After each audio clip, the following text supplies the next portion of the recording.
The color of distance is the color of an emotion, the color of solitude and of desire. Blue, blue, blau, blau, blauvis. The word travels through the air and disperses. Blue, blue, blau, blau, blauvis. I speak her name, and the word rings out like a bell.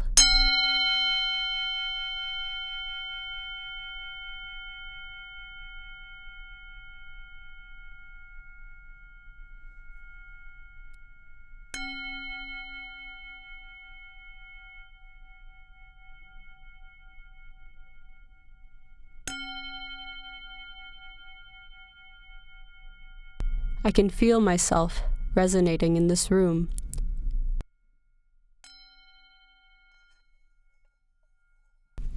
I often wander, moving my body in no particular direction, my only guide being the fluctuating weather patterns that dictate the blue of the sky above me. Yet the sky can only tell me that blue is the color of where I am not, and I remember that the feeling of blue is not about an apparent sadness, but rather the sense of longing that pulls me forward. This feeling makes me realize that my body will continue to wander, searching for something that can never be touched.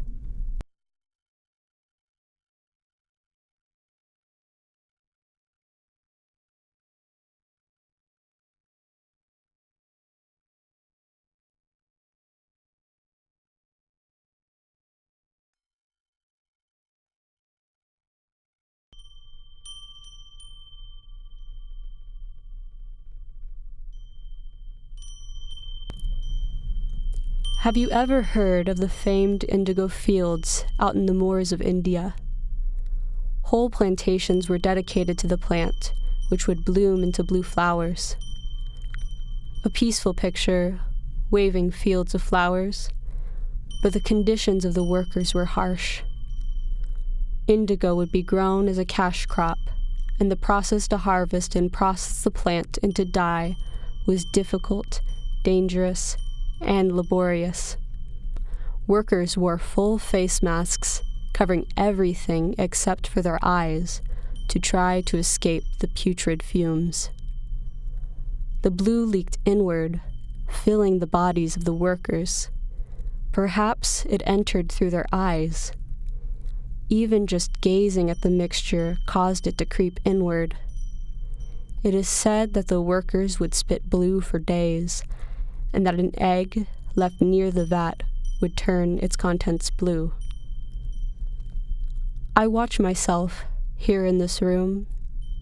The silence of the film encapsulates me, and I'm made aware of my body interacting in space.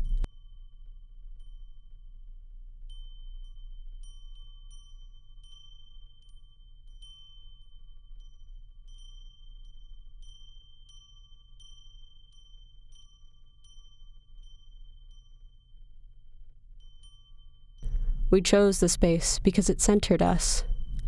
This space was a break from the landscape, and our action felt like a break in time.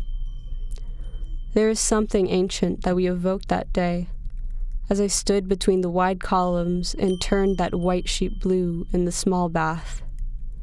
Did you see my hands turning blue? They were blue for days.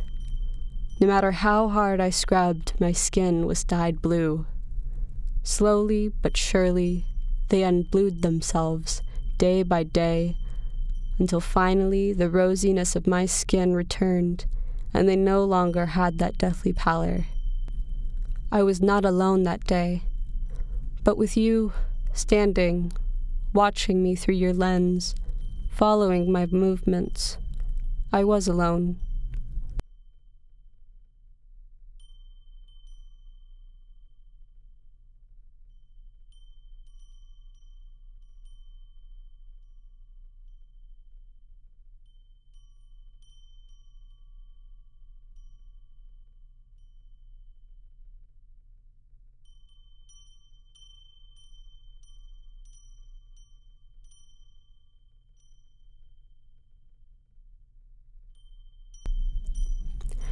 clipped up on that line, the fabric became a flag, a declaration of my action. We feared that the wind would overtake us and the sheet would be ripped from the line and would fly like a ghost up into the eaves, but I secretly wished to set it free.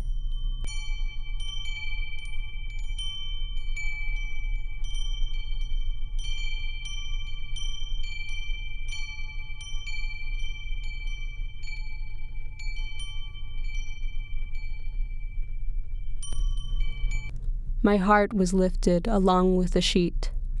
The music returned to me, but watching it here now, the silence overwhelms. There is no music in this room, but I can hear it bubbling, coursing in me, as I did when I stood by and watched.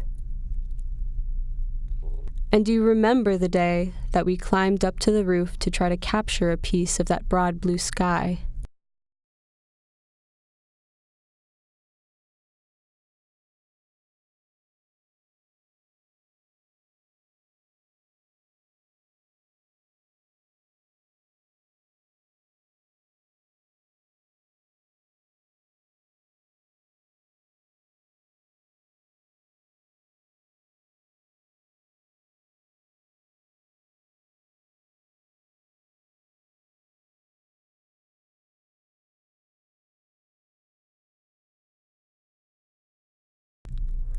The wind tousled my hair, and I thought of that sheet that we'd trapped between those two columns, tossing wildly in the wind, trying to free itself to join the blue sky like a loose kite. You were there too, although you were hidden. I know how it feels to be a witness. I do it all the time. How does it feel to be exposed? To feel the gaze of the lens bounced back to you? Do you feel like you've been revealed? Now, your hiding place has been upended, and now we are together. We are this blue. Our body knows no bounds. We feel expansive, like we could fill this world with our sensations, with our light.